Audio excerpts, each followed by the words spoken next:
Salam damai sejahtera saudara-saudaraku yang terkasih, pencinta firman Tuhan.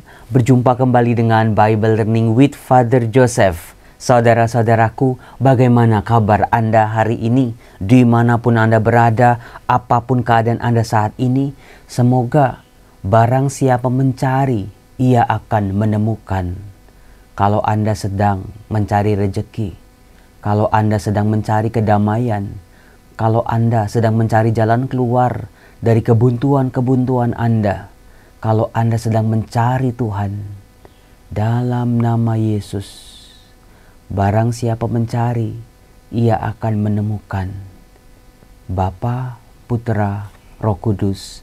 Amin.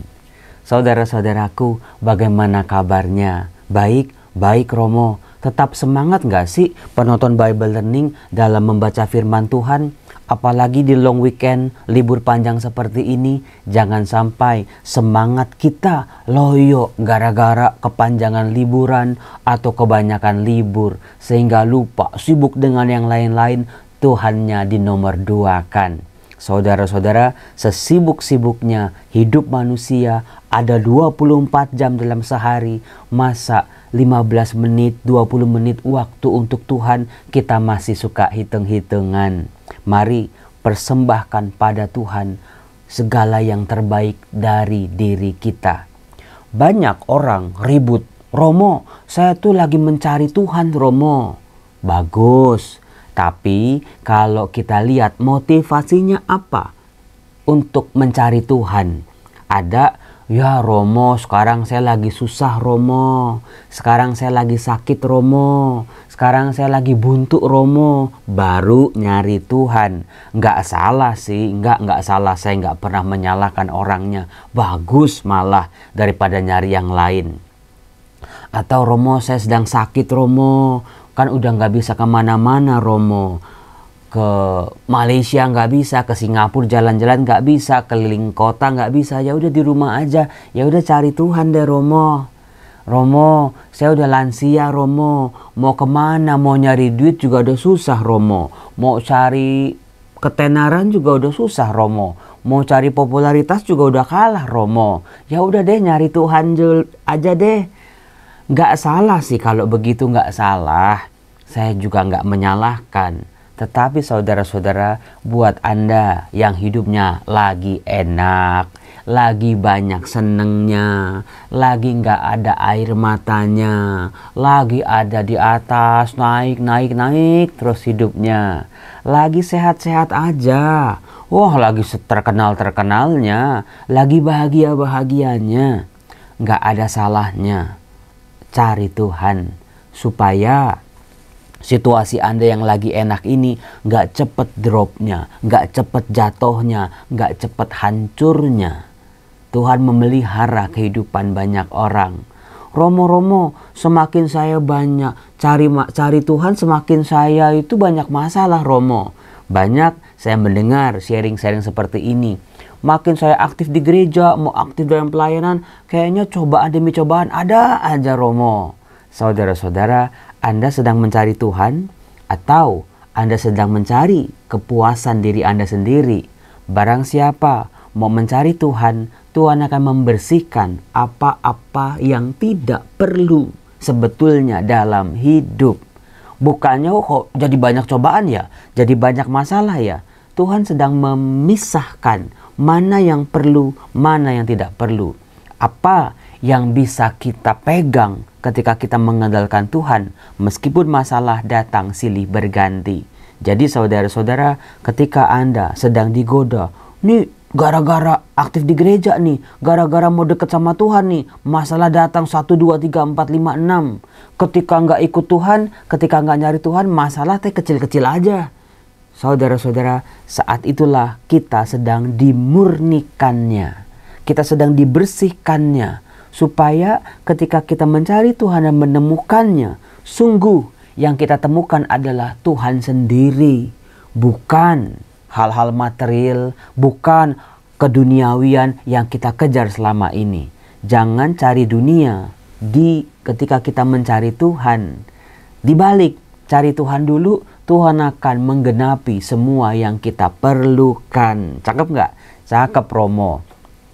Saudara-saudara, saya tanya kepada Anda, siapa yang lagi susah cari duit? Tunjuk tangan coba. Coba kasih like deh di kolom komen. Supaya kan kalau nulis komen kan malu Romo. Kasih like aja, kasih jempol. Siapa yang lagi kesusahan cari rezeki? Coba Anda lihat ya. Kesusahan Anda dalam cari rezeki itu di level berapa? Dari 0 sampai 10. Ada yang, Romo saya mah levelnya 9 Romo. Ada sih kesulitan tapi ya kecil-kecil Romo. Atau di level 6 Romo. Mulai was-was nih Romo. Mulai megap-megap di Romo. Atau di level 4. Udah mulai ngos-ngosan nih Romo. Udah mulai aduh. Atau Anda sedang di level 1 atau sedang di level 0. Nah, siapa yang sering napas kayak begitu? Napas panjang gitu, kayaknya berat banget. Romo kayak tahu aja Romo, setiap doa, setiap saya lihat anak-anak, setiap istri minta bayar ini, bayar itu, setiap ada tagihan orang terhadap utang-utang saya, mau bayar Romo, mau bayar. Semua saya juga mau tanggung jawab Romo, buat anak-anak, buat istri, buat keluarga, buat rumah tangga, buat anak sekolah, buat anak kuliah, buat makan ini, buat jalan-jalan ke sini.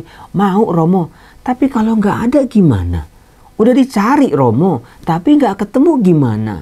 Nah, saudara-saudara, kalau nyari rezeki aja susahnya kayak apa gitu ya zaman sekarang.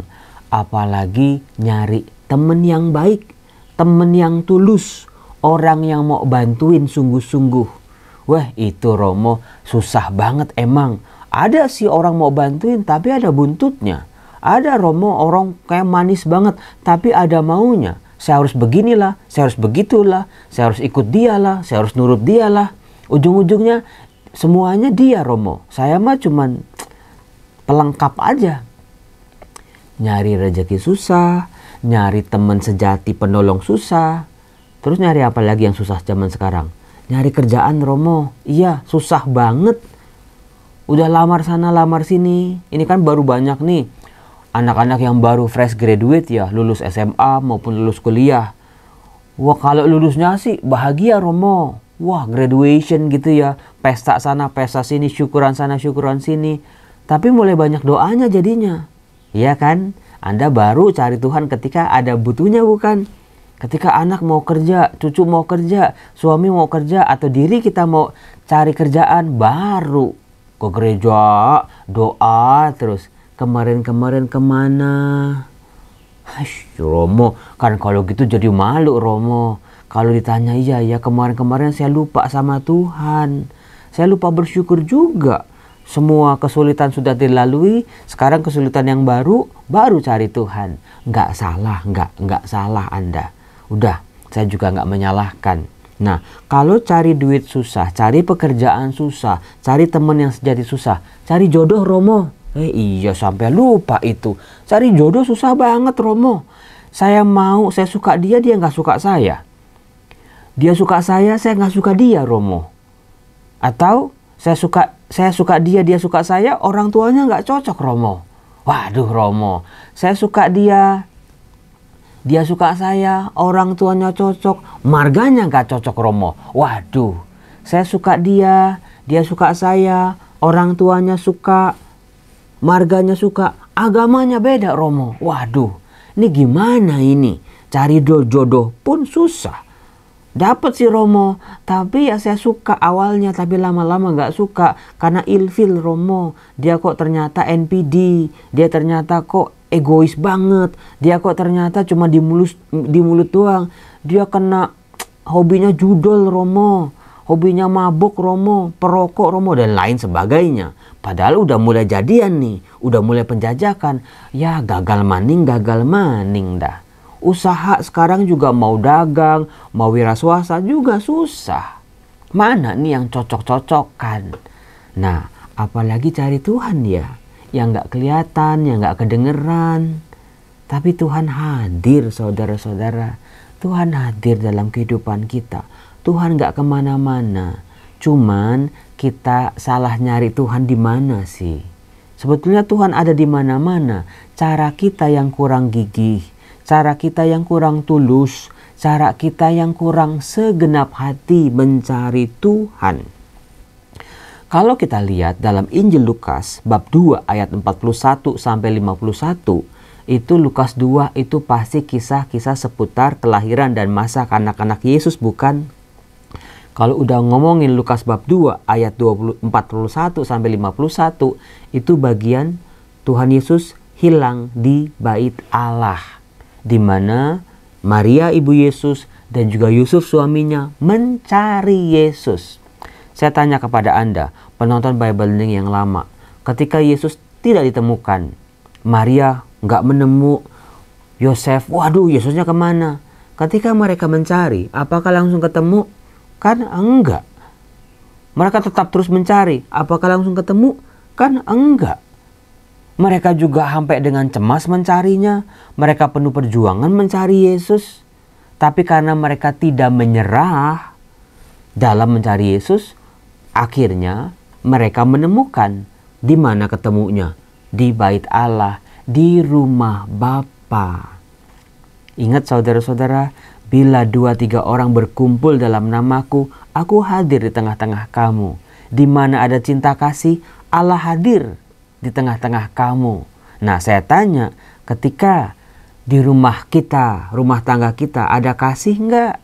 Ada yang berdoa enggak 2-3 orang lebih?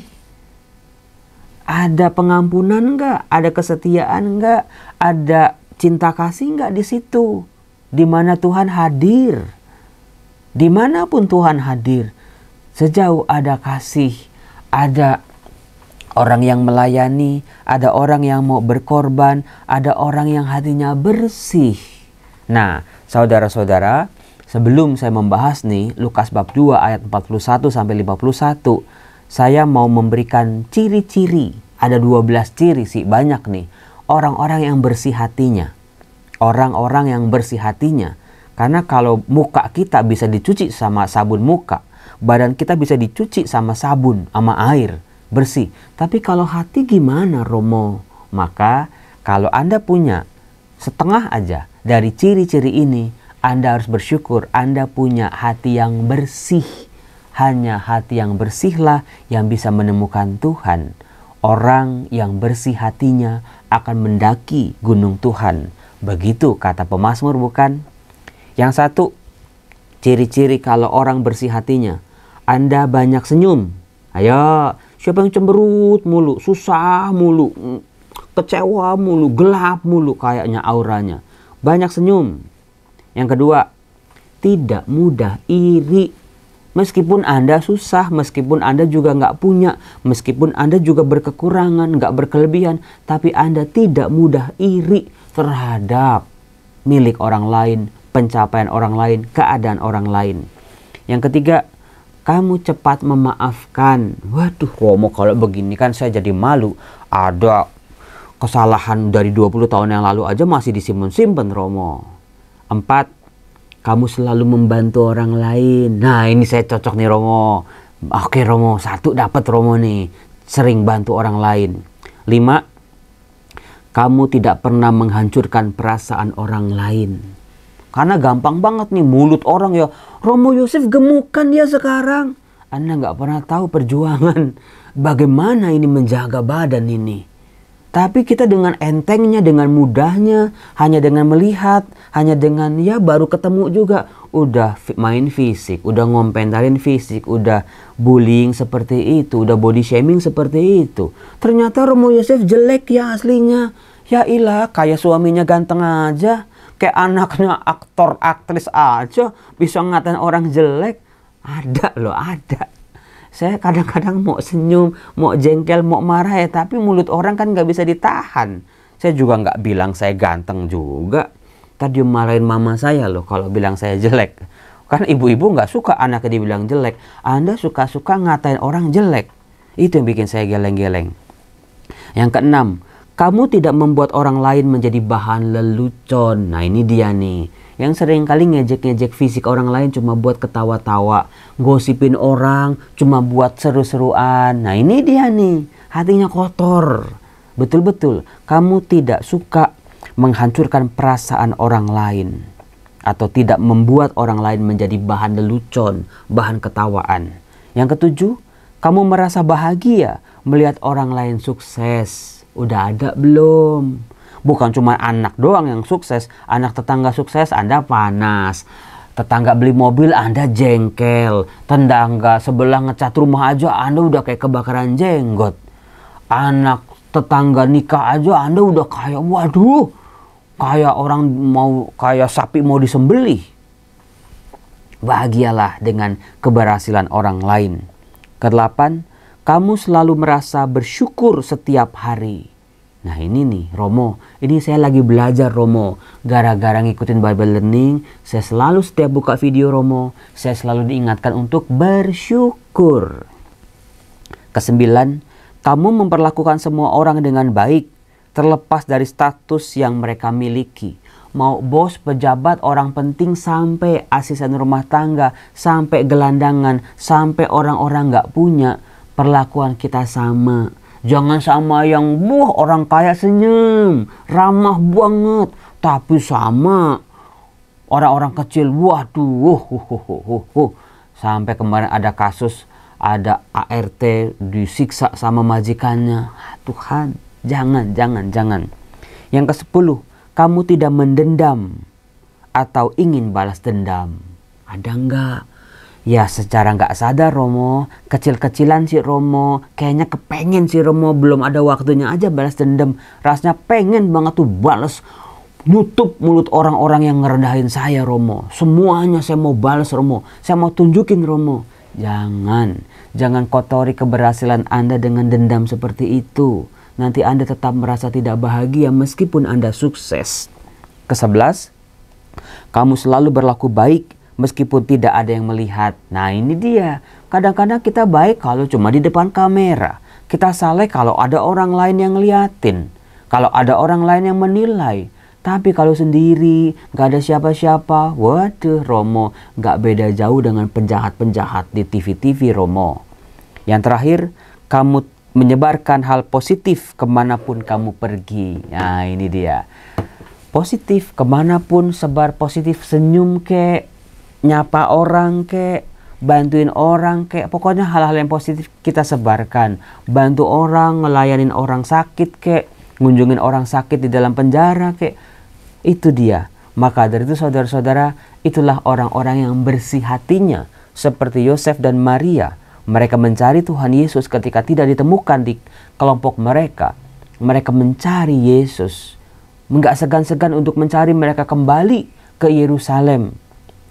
Butuh perjalanan yang panjang, padahal mereka sendiri udah lelah, udah capek, bekal-bekal sudah menipis. Ada begitu banyak orang di Yerusalem, susah sekali mencari Yesus. Mereka terus mencari, menanyakan Yesus kepada orang-orang kerabatnya, tapi tidak juga menemukan. Jadi ini adalah wajah kita saudara-saudara dalam mencari Tuhan. Butuh perjuangan sampai Maria dan Yosef kembali ke bait Allah.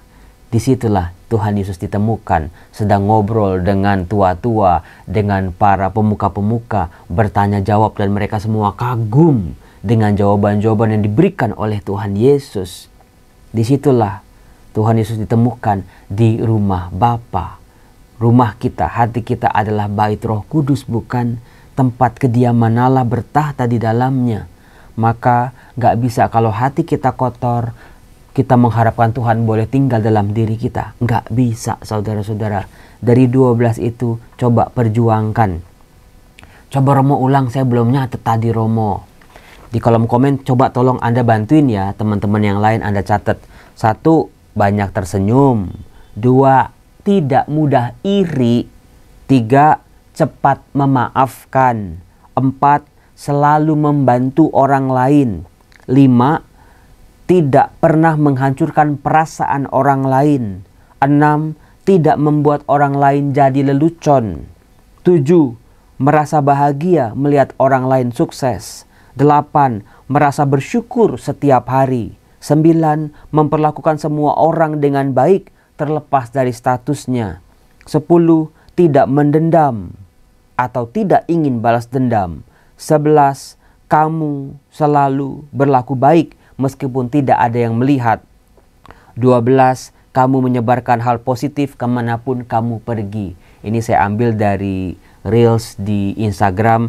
Ada akun Muda Berkuasa. Terima kasih. Ini menjadi inspirasi saya pagi ini. Semoga kita punya hati yang bersih, diperlancar mencari rezeki, diperlancar cari jodoh, diperlancar cari pekerjaan, diperlancar cari sahabat-sahabat rekan bisnis, dimudahkan segala peluang-peluang kita, sehingga pada akhirnya saudara-saudara kita menemukan apa yang kita cari. Sebelum Anda mencari yang lain-lain, carilah Tuhan dulu. Nah, itu dia. Jangan dibalik, cari Tuhan dulu.